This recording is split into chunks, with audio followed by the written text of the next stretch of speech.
ലോകത്തിലെ എല്ലാ വിമോചന പോരാട്ടങ്ങൾക്കും നേതൃത്വം കൊടുത്തവർ പുതിയ രാഷ്ട്രത്തിൻ്റെ ഭരണാധികാരിയായി മാറിയതാണ് ചരിത്രം. അതിൽ നിന്നും ഒരു വ്യതിയാനം മഹാത്മാഗാന്ധിയിലാണ്. മഹാത്മാഗാന്ധി തെരഞ്ഞെടുപ്പിൽ മത്സരിക്കാതെയും അധികാരത്തിൽ നിന്ന് ഒരു സന്യാസിയെ പോലെ മാറി നിൽക്കുകയും ചെയ്തു എന്നുള്ളതാണ് ഗാന്ധിയെ വ്യത്യസ്തനാക്കുന്നത്.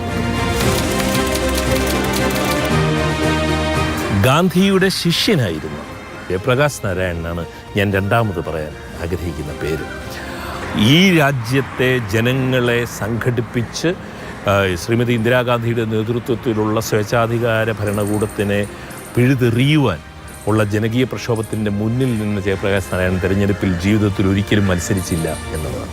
ഒരിക്കലും തെരഞ്ഞെടുപ്പിൽ മത്സരിച്ചില്ല. ക്വിറ്റ് ഇന്ത്യ സമരത്തിന് മുൻപ് തന്നെ അദ്ദേഹം സ്വാതന്ത്ര്യ സമരത്തിലുണ്ടായിരുന്നു. ക്വിറ്റ് ഇന്ത്യ സമരത്തിൽ ജയിലിലായിരുന്നു.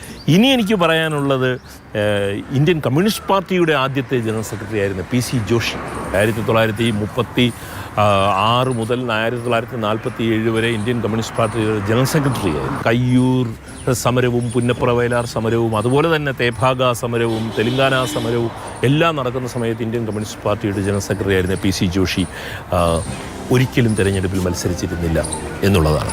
മറ്റൊരു വലിയ കമ്മ്യൂണിസ്റ്റ് നേതാവാണ് ചാരു മജുംദാർ. അദ്ദേഹം തെരഞ്ഞെടുപ്പിൽ മത്സരിച്ചില്ല എന്ന് മാത്രമല്ല, അദ്ദേഹം ഇന്ത്യയിലെ കമ്മ്യൂണിസ്റ്റ് പ്രസ്ഥാനത്തിനെ സമൂലം സ്വാധീനിച്ച വലിയ നേതാവായി വളർന്ന ചാരു മജുംദാർ ഇന്ത്യയിലെ കമ്മ്യൂണിസ്റ്റുകളോട് തെരഞ്ഞെടുപ്പ് ബഹിഷ്കരിക്കാൻ ആവശ്യപ്പെട്ടതാണ്. അദ്ദേഹം CPI-MLന്റെ നേതാവായിരുന്നു എന്നുള്ളത് നമുക്കറിയാം. ഇന്ന് ഇന്ത്യയിൽ നിലനിൽക്കുന്ന രാഷ്ട്രീയ വ്യവസ്ഥയുടെ രാഷ്ട്രീയ സംവിധാനത്തിൻ്റെ പ്രത്യയശാസ്ത്രത്തിൻ്റെ പിതാവ് എന്നൊക്കെ പറയാവുന്ന സവർക്കർ ആണ്. അദ്ദേഹം ആദ്യകാലം മുതൽ തന്നെ ഹിന്ദു മഹാസഭ തെരഞ്ഞെടുപ്പിൽ മത്സരിക്കുകയും മുസ്ലിം ലീഗുമായി ചേർന്ന് ഇന്ത്യ രണ്ടാകണം, മതത്തിൻ്റെ അടിസ്ഥാനത്തിൽ ഇന്ത്യ വിഭജിക്കപ്പെടണമെന്ന് ആഗ്രഹിച്ച രണ്ട് സംഘടനകളാണ്. ഒന്ന് ഹിന്ദു മഹാസഭയും രണ്ട് മുസ്ലിം ലീഗും.